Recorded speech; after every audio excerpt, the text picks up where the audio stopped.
I'm going to give you 5 day trading mistakes that you should avoid at all costs. Making these mistakes are going to cause you to fail over and over and over again, so I'm hoping to save you that time. More than likely, you're probably still going to make these mistakes. However, if you listen to this video and then make the mistakes, maybe you just won't do them again. It's where you make the same mistakes over and over and over again that really kills you as a trader. But hopefully after I break these 5 mistakes down, you will have an idea of what not to do. Out of all of these mistakes, the 5th one that I'm going to go over in this video is one of the big ones, one of the most important mistakes to avoid, so be sure to stick around for that one. Before we jump into these, make sure to like and subscribe to the YouTube channel. Guys, we're just putting out content, baby. We're putting out content. We're blowing this channel up. We put out a video every single day packed full of value. So if you don't want to miss out and get extreme FOMO, make sure to subscribe to the YouTube channel. Let's get into the video. The first mistake, and the most obvious, is people try to make way too much money way too fast. You got to understand that there is a process with day trading. This shit takes time. You do not want to try to make $10,000 in one day, because you're going to lose $10,000 in one day. That's just inevitable, and it's going to happen. You're going to blow your account trying to go all in, trading huge size, going in, if you're trading futures, going in 5, 10 contracts when you have a very small account. You're going to blow it because you're, one, trying to make too much. That's gambling habits, and it's not going to work out well for you. Everything has a process. If you focus on the process, the money will follow. Things take time. You have to be patient. If you can have patience with trading, you're going to look at the end of the month and be like, wow, I actually made that much money. Focus on the long term. Don't get so focused on intraday profits, right? Think about the week, and then think about the month, and then think about 6 months, and then think about the year. What I've always said is if you can win the day, you win the week. If you win the weeks, you win the months. And if you win the months, you win the year. So focus on winning the weeks and focus on winning the months, because you come to the end of the year and you're going to be like, wow, I did very well for myself. The second mistake to avoid at all costs is to add to losing positions. It's okay to be wrong. We're wrong all the time as traders, but don't get into a losing position and then try to average in on a losing trade because you think it's going to go back in your favor. Have a stop loss and respect it. Don't try to add to your position, because if you're wrong and actually wrong, this thing could go even more against you and you're going to double your losses. Don't add to losing positions. Always add to winning positions. Add to something that's already winning for you, making you profits. Don't take a risk at doubling your losses and blowing up your account, because chances are what's going to happen, and I know this habit because I've been down this road, what's going to happen is you're going to get into a losing position. You're going to add to that losing position, thinking that it's going to go back up, and then it doesn't. And then it continues to go down into your favor. And then you find a little bit of consolidation where it looks like it's fixing to go back into your favor. So then you add a third contract. And now you're 3 contracts deep in a major losing trade. And it just never works out well for anyone. Sometimes it does. Sometimes you might get lucky. But at that point, you're trading off hope and you're gambling. So don't ever add to losing positions. Don't do it. Save yourself the headache and the stress. Just avoid it. The third mistake, and again, one of the most obvious and one of the most talked about, is holding losing positions longer than your winners.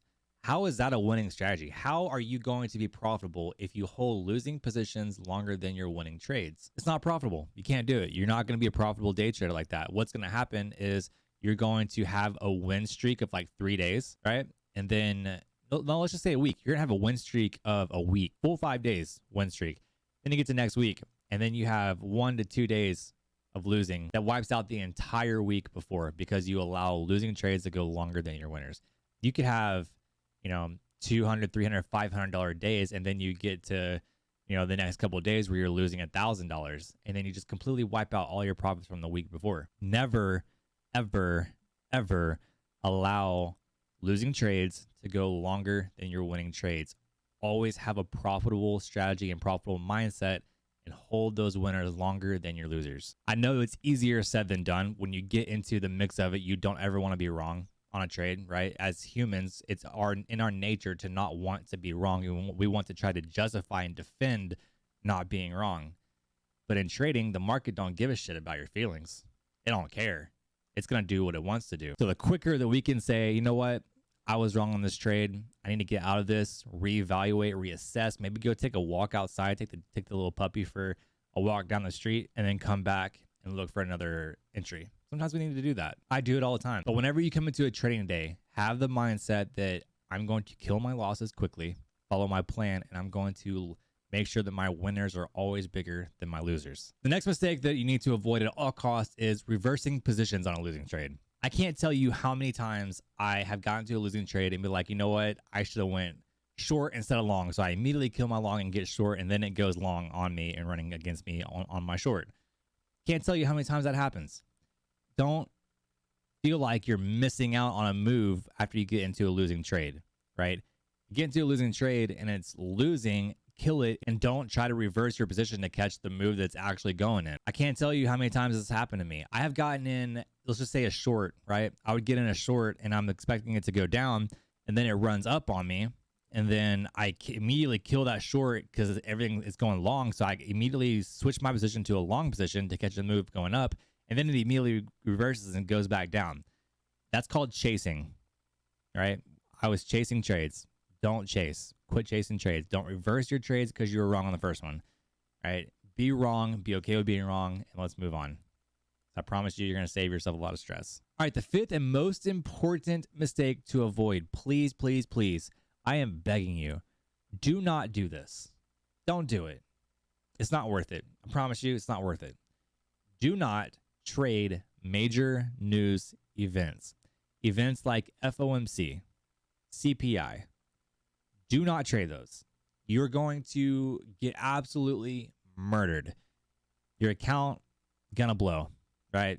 That's just a bomb waiting to happen on your trading account. What happens on these is the price will move 100. If you trade, say you trade the NASDAQ, the price can move 100 to 200 points in a matter of minutes. If you're looking at the NASDAQ, you're going to get wrecked. You're going to get wrecked. Absolutely shredded, right? Because it'll go up and down 50, 100 points in either direction immediately, right? It could go down 100 points and then go back up 200 points in a matter of 5 minutes. That's why you never want to trade news events. You're just gambling. Unless you have all of the intentions to gamble and just YOLO it and just hope for the best, then okay. But if you're wanting to hold on to your account, you don't want to blow your account, you want longevity in these markets, do not, and I repeat, do not trade news. You're going to be tempted. You're going to be like, man, this is moving so much. I want to get in on this action. I feel like I'm missing out. Well, you're not missing out. You're not missing out on anything. You're missing horrible, horrible, horrible moves that can absolutely wreck you. Yes, you can make a lot of money, but you can get wrecked, and you most likely will. There's a saying that goes, always trade for tomorrow. And sometimes trading for tomorrow means not taking a trade today. It's like that. So if you want to save your account, just don't do it. Don't trade news. Guys, those are the 5 mistakes that you should avoid at all costs when day trading and trying to have longevity in these markets. These markets don't care about you. They don't care about your feelings. So the more mistakes you can avoid, the better off you're going to be. So I hope you got value in this video. If you did, be sure to drop a like on the video, subscribe to the YouTube channel if you want more daily content like this, and I will see you in the next video. Cheers.